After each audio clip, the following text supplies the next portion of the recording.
there is a contrasting difference in many respects between Maduro and Machado. Now, I don't want to hear nothing about Maduro is a dictator. He treats his people terribly. You know how many dictators we have around the world that treat their people a hell of a lot worse?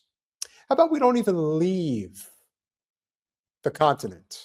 Why don't we stay right in South America? Javier Milei is much more of a tyrannical leader than Nicolas Maduro could ever be. But we don't talk about that. You know why? Because Milei plays ball and Maduro does not. And it really is that simple when you get right down to it. Throw all the politics aside, regardless of what you think of the leader in question, whether they're good or not. Most leaders suck. We all know that. Do you adhere to the will of U.S. empire? And also, do you adhere to the will of the Zionist state? So I'm going to show you guys the distinct difference between these two and why one did their job the wrong way. And now you have someone doing it the way that the empire wants them to do. It was President Maduro not too long ago addressing the elephant in the room. Ahora los racistas y supremacistas del zionismo hoy quieren acabar con el pueblo palestino. Y digo más, quieren acabar con todo el pueblo árabe, con todo el pueblo musulmán. Han sembrado una ideología del odio, de la racia. La han sembrado durante 75 años. So President Maduro, 1 month after October 7th, 2023, 1 month, is making a statement condemning the state of Israel, the Zionist ideology, and all that it stands for. Yes, he was opening up a big can of worms by going down that road, but it was the right thing to do. And that was the beginning of the end, however long it was going to take, of him being in charge. They knew that he was not going to adhere to the will of the Zionist state. They could not rely on him. And there's an interesting caveat to this story that we're going to get to, that we'll talk about with Anthony. But this is a great example of how right off the bat, you're going to see the distinct difference between the two. The former leader and who is going to be installed as the new leader. Con el apoyo de Occidente. Atención, mundo bueno, que me escucha. Atención, hombres y mujeres de los Estados Unidos, de Europa y del mundo. Han sembrado una ideología más peligrosa que la nazi. Declaring that Zionism is more dangerous than Nazism. That's pretty bold. And I think it's safe to say at this point that that's pretty much a clear-cut case. I don't see how anybody can't look at Zionism now and not see just how detrimental to humanity that ideology truly is. Now, maybe in the size and scope, they haven't taken out as many in terms of numbers as far as Nazism or Stalinism or Maoism, but they're certainly going to try to compete as they are right now. So Maduro has a little bit more to say. Primero contra el pueblo palestino. Racia, exterminio, genocidio, bombas atómicas. Y luego vienen los pueblos árabes, todos los pueblos musulmanes. Y después quieran venir por nosotros, los cristianos, los católicos. Paremos al tiempo el genocidio. Paremos a tiempo. To Maduro's credit, he was calling it a genocide against the Palestinian people not even 1 month into the genocide, when a lot of people were still trying to wrap their heads on what was going on in Gaza. But not Maduro. He knew what was going on, and he called it out for what it was. So credit to him. How many others were slow on the uptake about the mass killings of the Palestinian people, the bombings, the rapes, all those things. Seems pretty substantial. Do not lose sight of why this happened. El genocidio sionista contra el amado y pueblo palestino.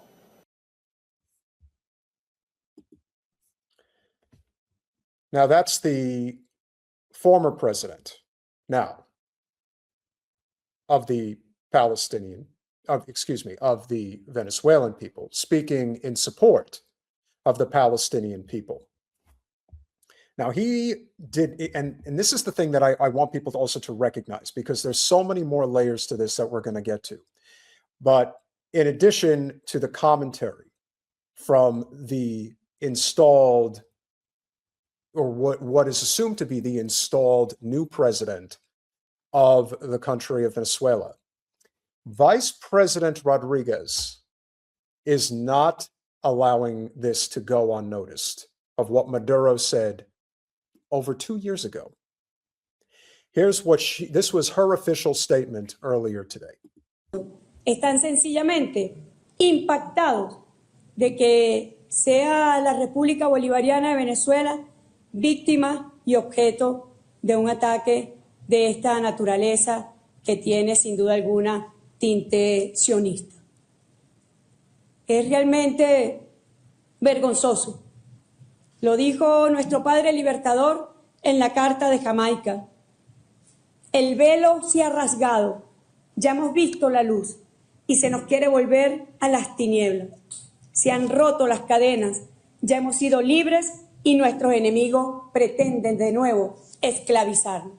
Si hay algo que el pueblo venezolano y que este país tiene muy claro, es que jamás volveremos a ser esclavos. Se activa toda Venezuela y el decreto que ya fue suscrito por el presidente Maduro, único presidente de Venezuela. Hay un solo Uno presidente de Venezuela, which means there is only one president in Venezuela. And we, the people of Venezuela, are not going to lie down for this. Now, we're going to show you why in a minute, despite all of the obvious propaganda, heavy-handed propaganda that is coming down left and right from all the powers that be.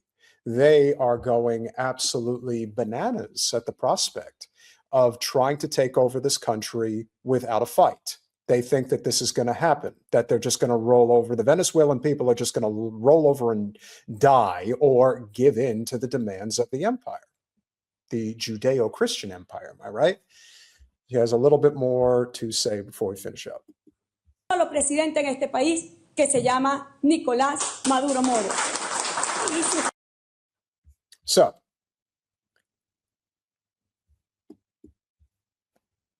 the people have something to say. But first, you have to see the contrasting difference between Maduro and Machado. Here's what the Nobel Prize winning, soon to be potentially installed president, puppet president of Venezuela had to say about Israel-Palestine. To thank Benjamin Netanyahu, the Prime Minister of the State of Israel. I promise we one day will have a close relationship between Venezuela and Israel. I myself look forward to visit the State of Israel. Now, call me crazy, but why is the president of Venezuela so concerned about visiting the State of Israel? And why make such a clear distinction on that topic from Maduro? Isn't it obvious? Did you know that usury is banned in Venezuela? It is. How can the Zionist Jewish banking cartel take over the country? Put in a puppet president that gets on their hands and knees, literally and figuratively, for the State of Israel, which is exactly what this person, this Nobel Prize winning person, intends to do. She's laying it right out there. We welcome We welcome Netanyahu Milikowski. We welcome the state of Israel, and we look forward to visiting your state. Argentina is not enough. Venezuela has to be refuge for the Zios as well. At least that's what this person intends to do. When you see it, you can't unsee it. No matter how much they try to propagandize you, don't let them. This is the truth. As soon as we conquer freedom, we will prevail. And I can announce this, that our government will move our Israeli embassy to Jerusalem. Will you? Why is that so important? You know, I'm still trying to understand the significance other than trying to start a holy war by moving the Venezuelan embassy to Jerusalem. First it's the US, then it's Argentina, now Venezuela. There is a pretty universal theme going on here with these, we'll just say, not just Zio states, but satellite states for empire. That's what they're trying to make them into. Couldn't make it more obvious. And in the case of Machado, how do you give somebody the Nobel Prize that says these things and ever live it down again? Your award is worth nothing. But if you know the history of the Nobel Prize, it's better to just call it the Nobel Prize. It's not the Nobel Peace Prize. It's anything but peace. It's encouraging empire. And the question is going to be, what is Vice President Rodriguez going to do now? Because if there's one thing that is pretty obvious, the Venezuelan people are not going to take this lying down. So you have to ask yourself, ladies and gentlemen, this is an important question here, especially for those who may be in favor of this, you know, like some elected officials led by Wasserman Schultz in South Florida. You have to stop and think, if the Venezuelan people are not going to give in, and Trump intends to invade, you're probably going to need to have a draft in this country. And we'll see how well that goes over. Would you like to spend the next decade occupying Venezuela? Occupying the oil reserves? That's what we did in Iraq. Want to do it again? We haven't learned anything, have we? Although I will say, I think that the people overall have learned, but the powers that be have not, which is why we've said, as you can see the name of our channel, revolutionary change. That's the only way. There is no other way. They're never going to listen unless we, the people, unite. That's it. It's pretty clear. Now, for those who may have not seen any of the activity that is actually going on the ground in Venezuela, credit to CodeBink, who was able to get footage on the ground. And I believe this was in Caracas earlier this afternoon. Gilbert in Caracas, Venezuela. Here we are near Miraflores Palace. People have come together to defend the Bolivarian process, to defend the government, to defend our president, Nicolas Maduro. Last night at approximately 2 a.m. in the morning, we were bombed by the United States of America.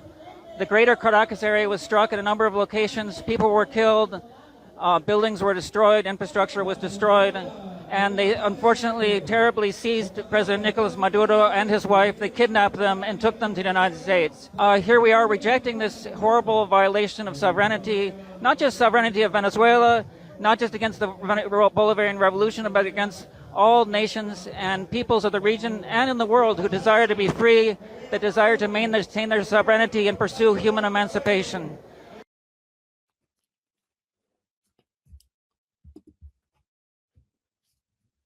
That oil does not belong to us. It belongs to the people of Venezuela. And when anyone comes out and says Maduro is a brutal dictator, first of all, do you live in Venezuela? And second of all, do you understand how the United States controls the currency in Venezuela and has put sanctions on them, the likes of which that pretty much any other country would collapse under. That's not to say that there aren't problems. Now, I'm not here to tell you that Maduro's a good guy, because I don't know. I don't live there. You know what I do know? I know that there is a very wealthy Western or Venezuelan population that lives in South Florida, and they have a huge hand in politics. That's a big thing. That doesn't get talked about very much, now does it? It's going to get talked about now. The town that Wasserman Schultz lives in is called Weston, or as those who have lived in South Florida for the past generation have called it, Westonzuela. Extremely affluent, extremely powerful, and extremely involved in politics. And they have elected quite an army of puppets in many places. So when this happened, you better believe that those Venezuelans, the affluent Venezuelans, were extremely happy. This is a big part of capital and empire collapsing under its own weight. So when people voice an opinion about what they think they know regarding Maduro, you're not playing with a full deck. As I said, I'm not here to celebrate Maduro. From what I've read and observed, he's no saint. But again, who is? Show me. President Sheinbaum in Mexico seems to be doing a pretty decent job. But as I said, if you're the leader of a major country with unconscionable levels of natural resources, which Venezuela has, what do you expect? This is a huge part of it. There is a lot of money involved. There's a lot of power involved. And we want it. We have wanted control of this for a very long time. It's the same issue in Cuba. It's the same issue all over the world with nations that don't want to play ball with us, led by Iran.